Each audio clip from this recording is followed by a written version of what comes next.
মাননীয় স্পিকার, কাদম্বরী মরিয়া প্রমাণ করিল যে কাদম্বরী মরে নাই।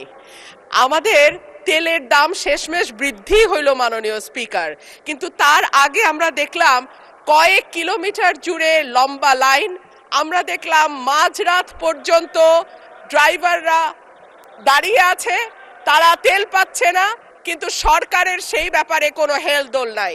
আশ্চর্য হয়ে লক্ষ্য করলাম মাননীয় স্পিকার, মন্ত্রীরা যখন সংসদে বক্তব্য দেন তখন তারা অবলীলায় বলেন বাংলাদেশে জ্বালানির কোনো ঘাটতি নাই, কিন্তু মাননীয় স্পিকার যখন তেল নিতে যায় তখন দেখা যায় 3 কিলোমিটার লম্বা লাইন। মাননীয় স্পিকার, সরকার সম্ভবত কিছু পদক্ষেপ গ্রহণ করবার ঘোষণা দিয়েছে। তার একটা হচ্ছে মার্কেট প্লেস 7টা বাজে বন্ধ করে দেয়া। চমৎকার সিদ্ধান্ত মাননীয় স্পিকার, তবে মনে রাখতে হবে কেনা কাটা বা শপিং যেটুকু হয় সেটুকু সন্ধ্যার পরেই হয়, তার আগে হয় না। 2 হইল অফিস আদালতের সময় বলে পরিবর্তন করবে। 5 দিনের জায়গায় 4 দিন বা 3 দিন তারা কর্মঘণ্টা ঠিক করবে। কিন্তু প্রশ্নটা হচ্ছে যদি জ্বালানির কোনো সংকটই না থাকে তাহলে এত লম্বা লাইনই বা কেন, দামই বা বাড়াইতে হয় কেন, অফিস কর্মসূচি সময় পরিবর্তন করতে হয় কেন? এই প্রশ্নগুলো তো ওঠে মাননীয় স্পিকার।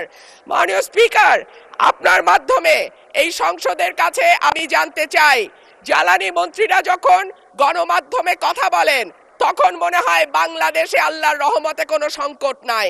ওনারা যদি পরিষ্কার করে বলেন বাংলাদেশে বর্তমানে কত দিনের অকটেন ডিজেলের মজুদ আছে, কতদিন চলতে পারবে, পাম্পগুলো কেন পর্যাপ্ত পরিমাণ তেল পায় না, তেলের মজুদদারি। ধন্যবাদ মাননীয় সদস্য। মাননীয় চিফ হুইপ প্লিজ আপনারা বসেন দয়া করে। মাননীয় চিফ হুইপের মাইকটা দেন please.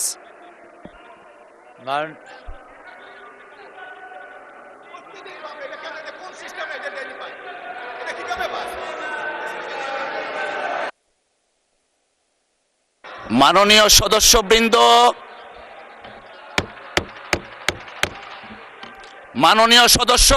Please let us discipline ourself. মাননীয় চিফ হুইপ আপনি দাঁড়িয়েছিলেন।